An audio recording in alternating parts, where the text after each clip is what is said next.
कक्षा 10 विज्ञान पाठ 4 कार्बन और उसके यौगिक। विनय सर, इस वीडियो में हम क्वेश्चन नंबर 11 कार्बन यौगिकों के रासायनिक गुणधर्म समझाओ इस प्रश्न के बारे में अध्ययन करेंगे। सबसे पहले नंबर 1, दहन। कार्बन अथवा कार्बन यौगिक को हवा में रही ऑक्सीजन की उपस्थिति में दहन करने से कार्बन डाइऑक्साइड बनता है और ऊष्मा एवं प्रकाश उत्पन्न होता है। इसका अर्थ ये होता है कि कार्बन अथवा कार्बन यौगिक को हवा में रही ऑक्सीजन की उपस्थिति में दहन करने पर कार्बन डाइऑक्साइड बनता है और ऊष्मा एवं प्रकाश उत्पन्न होता है। उदाहरण, कार्बन यानी सी हवा में रही ऑक्सीजन की उपस्थिति में दहन करेंगे, इसलिए O2। तो यहाँ पर दोनों के बीच में प्रक्रिया होगी, संयोजन अभिक्रिया है, इसलिए CO2 बनेगा यानी कार्बन डाइऑक्साइड बनेगा और ऊष्मा और प्रकाश उत्पन्न होता है। उसी प्रकार कार्बन यौगिक के रूप में हम CH4 यानी मेथेन लेंगे। मेथेन का हवा में रही ऑक्सीजन की उपस्थिति में दहन करेंगे तो यहाँ पर कार्बन डाइऑक्साइड और पानी बनेगा और ऊष्मा और प्रकाश उत्पन्न होता है।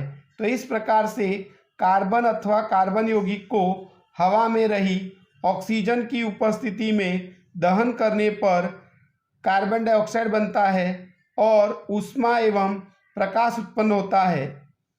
अगला पॉइंट, संतृप्त कार्बन यौगिक को जलाने पर धुएं बिना वाली नीली ज्वाला के साथ जलता है, जबकि असंतृप्त कार्बन यौगिक को जलाने पर काले धुएं वाली पीली ज्वाला के साथ जलता है।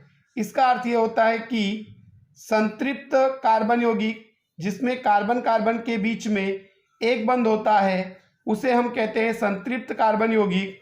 उसको जब हम जलाते हैं यानी उसका दहन करते हैं तो वह धुएं बिना वाली नीली ज्वाला के साथ जलता है, जबकि असंतृप्त कार्बन यौगिक यानी जिसमें कार्बन कार्बन के बीच में द्विबंध अथवा त्रिबंध होता है उसको हवा में रही ऑक्सीजन की उपस्थिति में दहन करने पर यानी जलाने पर काले धुएं वाली पीली ज्वाला के साथ जलता है। इस प्रकार से कार्बन अथवा कार्बन यौगिक का हवा में रही ऑक्सीजन की उपस्थिति में दहन करने पर कार्बन डाइऑक्साइड बनता है और ऊष्मा और प्रकाश उत्पन्न होता है। नंबर 2, ऑक्सीकरण, जिसे हम ऑक्सीडेशन भी कहते हैं।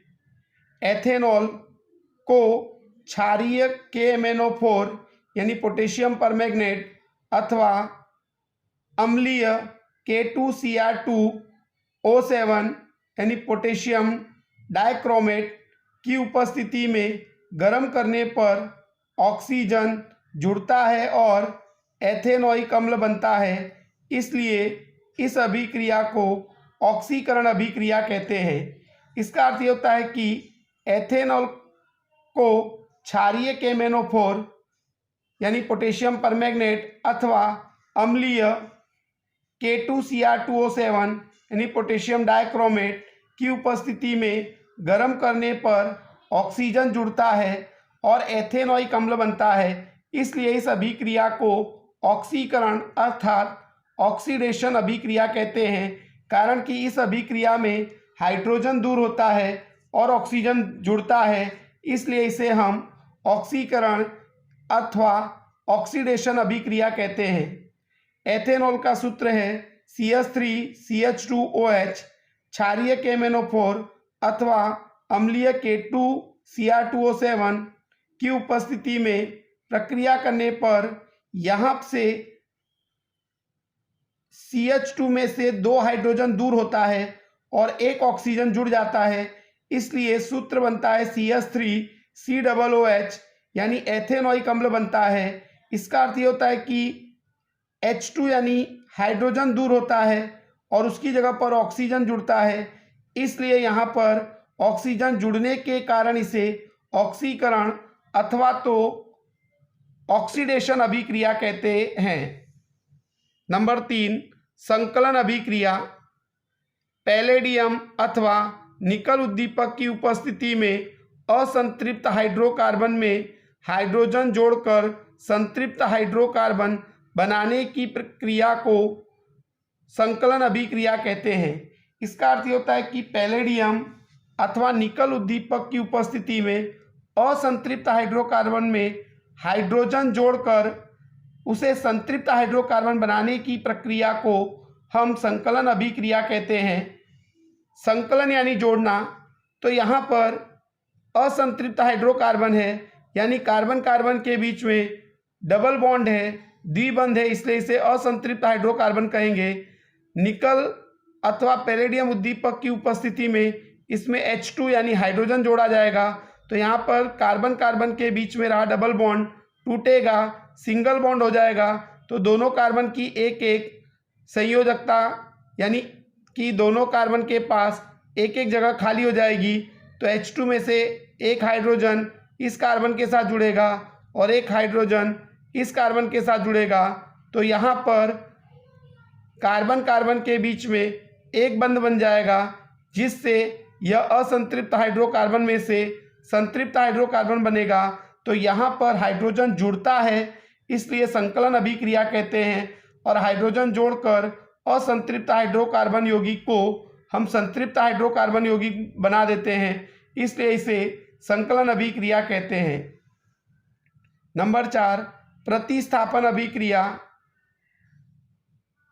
संतृप्त हाइड्रोकार्बन की सूर्य प्रकाश की उपस्थिति में क्लोरीन के साथ अभिक्रिया करने पर क्लोरीन का एक परमाणु हाइड्रोजन के एक परमाणु का विस्थापन करता है, इसलिए इसे प्रतिस्थापन अथवा विस्थापन अभिक्रिया कहते हैं। यानी कि असंतृप्त हाइड्रोकार्बन यौगिक की सूर्य प्रकाश की उपस्थिति में क्लोरीन के साथ अभिक्रिया करने पर क्लोरीन का एक परमाणु हाइड्रोजन के एक परमाणु को दूर करके उसकी जगह पर स्वयं जुड़ जाता है, तो यहाँ पर विस्थापन होता है, इसलिए इसे प्रतिस्थापन अभिक्रिया कहते हैं। CH4 जिसे हम मैथेन अथवा मीथेन भी कहते हैं, क्लोरीन का अणु यानी Cl2 सूर्य प्रकाश की उपस्थिति में अभिक्रिया होगी, तो यहाँ पर Cl2 में से एक क्लोरीन CH4 में से एक हाइड्रोजन को दूर करेगा, तो यहाँ पर 4 में से एक हाइड्रोजन चला जाएगा, तो CH3 और एक हाइड्रोजन दूर करके उसकी जगह पर एक Cl जुड़ जाएगा, तो बन जाएगा CH3Cl यानी क्लोरोमेथेन बनेगा, और हाइड्रोजन क्लोरीन के साथ जुड़कर HCl बनाएगा। तो यहाँ पर क्लोरीन का एक परमाणु हाइड्रोजन के एक परमाणु का विस्थापन करता है, इसलिए इसे प्रतिस्थापन अभिक्रिया कहते हैं। Thank you.